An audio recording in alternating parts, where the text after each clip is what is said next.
বসন্ত উৎসব করতে গিয়ে শান্তিনিকেতনের কথাই মাথায় এসেছে। কেন আমরা চেয়েছি কি দিদি, ট্রেন্ড আর ট্র্যাডিশন এই দুটোকে একটু যদি মেলানো যায়। কারো কাছে দোল মানেই বাঁধ ভাঙা আনন্দ, আবির খেলা। কারো কাছে দোল মানে যত্নে বানানো ভেষজ রঙের মেলা। কারোর বাড়িতে দোলের দিন ভক্তি আর সংস্কার। কেউ গঙ্গা বক্ষে একটা দিন দিচ্ছে উপহার। আজকে চারজন দিদির জীবনে দোলের দিনের গুরুত্ব অনেক। শতাক্ষী, তোমার বাপের বাড়ির পুজো 170 বছরের পুরনো। 1856 থেকে শুরু করে আজকে 2025-এ আমাদের 170 বছর কমপ্লিট হচ্ছে। শুধু দোল নয়, দোল দুর্গোৎসব একসাথে 170 বছর পালিত হচ্ছে। তো আমাদের এই পুজোটা শুরু হয়েছিল সেই সময় থেকেই। আমাদের রামচাঁদ শীল এবং ক্ষেত্রমণি দাসী ওনাদের হাত দিয়ে এই উৎসবটা শুরু হয় এবং তখন 3 দিন ব্যাপী আমাদের দোল উৎসব পালিত হতো। এবং সেই সময় থেকেই আমাদের আজ পর্যন্ত আমাদের বাড়ির জ্যাঠা কাকারা সবাই মিলে গান রচনা করেন এবং সেখানে আমাদের বাড়ির মা, মেয়ের জেঠিরা, কাকিরা তাতে সুর দেয়, একসাথে একত্রিত হয়ে অনুষ্ঠান হয়। দামোদর আমাদের যিনি কুলদেবতা, তাকে আমাদের দালানে নামানো হয়, পুরো রূপোর সিংহাসন আছে সেখানে সাজিয়ে ওনাকে বসানো হয়। আমাদের 42 জন সখী, মাটির সখী সাজানো হয় পুরো দালান জুড়ে, সাজিয়ে আমাদের দোল উৎসব পালন করা হয়। দামোদর সারা রাত বসে থাকেন এবং সারা রাত যাত্রা হয়। পরের দিন সকালবেলা উঠে দামোদরের কাছে ভোগ হয়, বিভিন্ন রকমের লুচি, বেগুন ভাজা, আলু ভাজা, আলুর তরকারি, শরবত ভোগ হয় আমাদের। ভোগ হওয়ার পর সন্ধেবেলা আমাদের ওখানে আবার নতুন করে অনুষ্ঠান হয়। অনুষ্ঠানের শেষে আমাদের একটি গান আছে, সেই গানটা দিয়ে মাতন তুলে গোটা দালানে আবির ছড়িয়ে, রং ছড়িয়ে, আতর দিয়ে, ফুল ছড়িয়ে, ফুলদোল যেটা বলা হয় সেটাও পালন করা হয়। দোলের জন্য অনেক শুভেচ্ছা রইল শতাক্ষী তোমাকে। আপনাকেও নিমন্ত্রণ রইল, প্লিজ আসবেন আমাদের চৌরবাগান শিল ঠাকুর বাড়িতে, আপনার খুব ভালো লাগবে। এবং তোমার সাথে তোমার 100 জন পরিবার মেম্বারকেও আমার তরফ থেকে শুভেচ্ছা। নিশ্চয়ই নিশ্চয়ই। Thank you. শ্রেয়া, হ্যাঁ দিদি। 11 বছর হয়ে গেল তুমি বিশ্বভারতীতে দোল পূর্ণিমা পালন করছো। হ্যাঁ নাচ নিয়ে রিসার্চও চলছে পাশাপাশি। হ্যাঁ, নাচের প্রতি ভালোবাসা কি ছোটবেলা থেকে? একদম ছোটবেলা থেকেই নাচের স্কুলে আমাকে ভর্তি করে দেওয়া হয়েছিল। যদিও আমার দিদি রয়েছে, তো দিদির সাথেই আমি যেতাম, তো সেখান থেকেই নাচের যাত্রা শুরু। তারপরে যদি আসি বসন্ত উৎসবের কথা, এটা পুরো শান্তিনিকেতনবাসীর কাছে একটা আনন্দের উৎসব। মানে শুধু দোলের দিন বা তার আগের দিন নয়, একটা মাস ধরে আমাদের শিক্ষার্থীদের সেটা নিয়ে একটা হই হই ব্যাপার চলে। বসন্ত উৎসব তো আমাদের দোলের দিন হচ্ছে, তার আগের দিন আমাদের হয় বসন্ত বন্দনা, এবং সেই বসন্ত বন্দনা সন্ধেবেলায় একটা সাংস্কৃতিক অনুষ্ঠানের মধ্য দিয়ে হয়।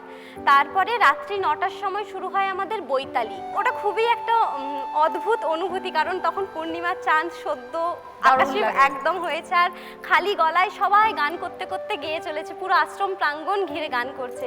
বৈতালিক সেরেই সবাইকে চটপট ঘুমিয়ে যেতে হয়, কারণ পরের দিন ভোর 4টেই উঠতে হবে। এই যে যেভাবে সেজেছি, এভাবেই বসন্ত উৎসবের সাজ সবাই আমরা সাজি এভাবেই। তো আমাদের যে শোভাযাত্রার অনুষ্ঠানটা হয় সেটা একদম সকাল 7টার সময় হয় আম্রকুঞ্জে, ওরে গৃহবাসে খোলদার খোল দিয়ে। আমাদের তো দিদি ওখানে রং খেলা হয় না, মানে জল রং বা এই জাতীয় রং তো একদমই চলে না, আবিরই হয় শুধু।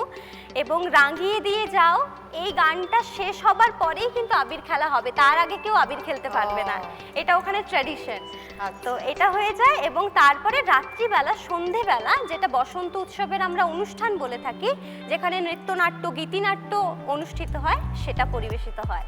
তো রবীন্দ্রনাথের যে কোনো নৃত্যনাট্যগুলো আমরা করে থাকি, আমি নিজে এত বছর ধরে পার্টিসিপেট করছি, তো সবটা মিলিয়ে এটা খুবই আমার কাছে আর কি খুব আনন্দের এবং খুব মানে ইমোশনালও বলতে পারি, কারণ সময় তো শেষ হয়ে আসছে এবার। অনেক শুভেচ্ছা রইল শ্রেয়া তোমার জন্য, আগামী দিনের জন্য। খুব ভালো থেকো। থ্যাংক ইউ দিদি।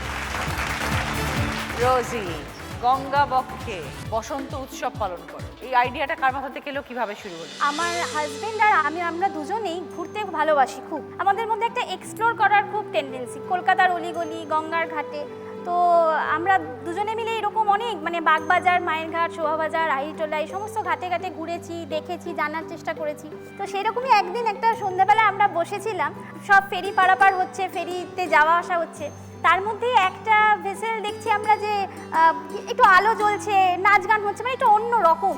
তাহলে ওইটা কি, ওটা আমাদেরকে একটু দেখতে হবে, জানতে হবে। সেই জানার ইচ্ছে থেকে আমরা দুজনে গেলাম। তখন দেখলাম যে ওইটা একটা পার্টি ভেসেল, ওখানে কিছু অনুষ্ঠান হচ্ছে, সেখানে অনেক মানুষকে একসাথে নিয়ে গিয়ে তারা অনুষ্ঠান করছে। সেখান থেকে আমাদের মাথায় এলো যে তাহলে আমরা তো এটা করতে পারি, দেখি না। আমার মনে আছে আমরা যে প্রথম অনুষ্ঠানটা শুরু করেছিলাম ইলিশ উৎসব, এই ইলিশ উৎসব দিয়েই আমাদের রিভার ক্রুজ ইন্ডিয়ার যাত্রা শুরু হয়। সেই সময় আমরা টিকিট রেখেছিলাম মাত্র 650। এত রেসপন্স পেয়েছিলাম, মানে আমরা আপ্লুত। 60 জন নিয়ে আমরা শুরু করেছিলাম যাত্রা, যে দেখা যাক কি হয়। তাই 60 জন কারা ছিল?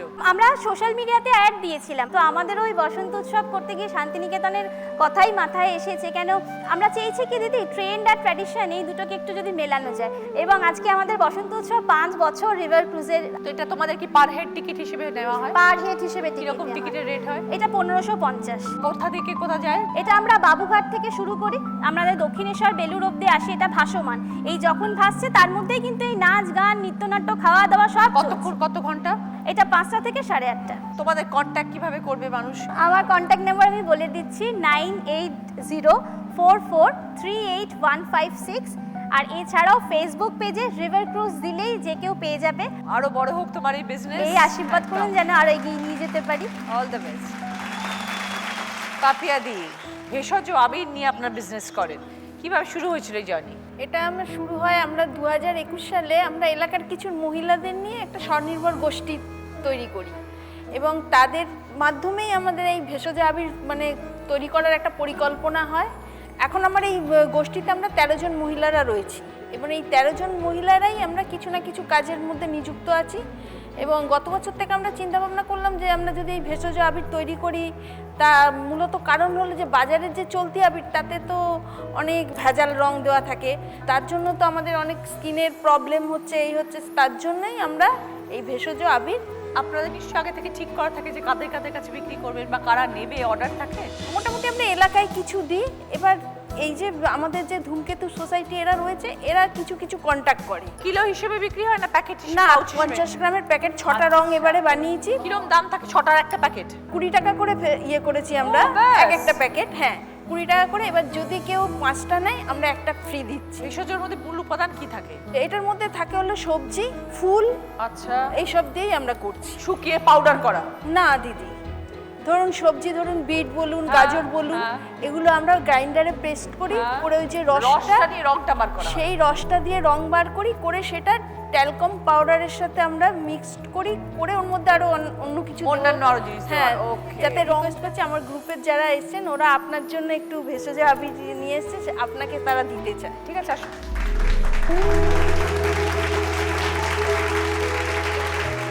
Thank you. আপনাদের নাম্বারটা বলে দিন। আমাদের থেকে যারা ভেষজ আবির নেবেন তারা যোগাযোগ করবেন 9836057211। থ্যাংক ইউ আপনাদের সবাইকে। আপনারা সবাই শুনে নিয়েছেন, আপনাদের যাদের প্রয়োজন আপনারা এই নাম্বারে যোগাযোগ করে নেবেন পাপিয়াদির সাথে।